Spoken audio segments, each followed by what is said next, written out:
on several awards and his name appears in several lists across India. Harish is a part of the core advisory committee on LGBT rights, a group appointed by National Human Rights Commission. Over to you, Harish. Thank you. Thank you so much.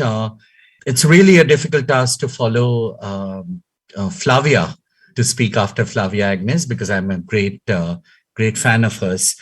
I'm here speaking to you as an LGBTQ person, and Flavia just closed her session by speaking about the need to extend beyond the realm of gender, to look at all genders, especially marginalized genders, which have been historically marginalized since many years. So I am a person who identifies as gay.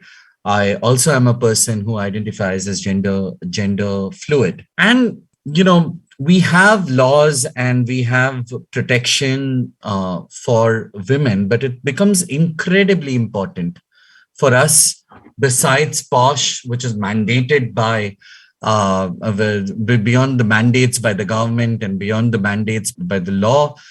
It becomes important for companies to take the onus on themselves and to have a non-discrimination law within their own companies and have a redressal mechanism within their companies itself to find out what exactly a person who is going through, who faces any kind of sexual assault or any kind of sexual innuendos which are thrown at them, irrespective of the person's gender, they find some kind of a redressal. I personally know of many people across industries who had to give up their careers, who had to face a lifetime of ostracization because they didn't find a safe place. And that safe place wasn't found at their workplace, where workplace wasn't safe, their home wasn't safe, and there were no laws to protect them. But we do not need to wait for verdict from the Supreme Court or wait for any kind of verdict from anybody for us to frame rules and regulations within our workplaces. Sometimes it takes very small measures.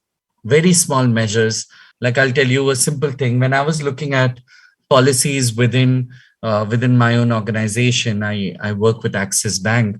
I realized that there were many places where when you're speaking about any policy, you just had to change he and him with they and them. So it becomes any person who is going through any kind of challenge. Of course, you need to report PoSH cases, whereas you need to have a redressal and a reporting mechanism for every other case as well. There are trans people.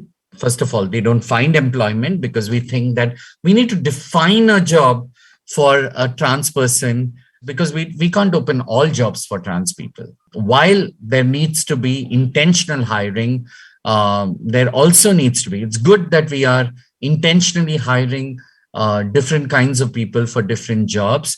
It's also important to open all jobs for all people, and you will have all jobs for all people when you have a proper redressal mechanism, a proper structure put in place so that they feel safe. Do we have an all gender restroom in our this thing? Do we give trans people the agency to choose any restroom of their choice? If you don't have the mechanism where you could have 3 restrooms, do you have a mechanism where a trans person, where the responsibility of choosing which restroom the trans person wants to choose is on that person, not on anyone else? So I think it becomes incredibly important for us to have these things, to change our vocabulary from he and she to they, so that it encompasses of everybody. Homosexual men, there's so many times when homosexual men have been asked for favors, they have been bullied. I haven't faced workplace harassment as such, because by the time I was working, I was still an activist. So probably I took a lot on my stride and I became invisibilized to various things. But it becomes incredibly important that, I've had snide remarks like, about the way I would be having sex, the way LGBT people, their bodies are. the way they have sex. So there are a lot of these conversations that happen. The water cooler conversation is not cool anymore.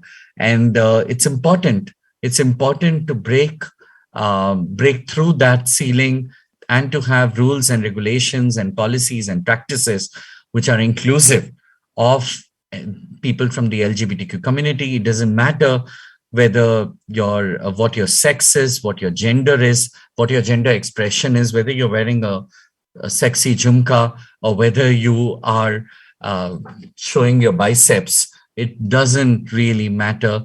Everyone could be vulnerable. Everyone could be facing, would be at the receiving end of sexual assault or sexual abuse, sexual innuendos, and that needs to stop. And I urge each one of you who is watching this to expand your policies to include everybody. And all that you need to do is remove he and she in every part of your policy and just do a control F and make it them. And that's all that's needed many a times for us to have a holistic change. It's not rocket science, just change he and she to them. Thank you. Thank you so much.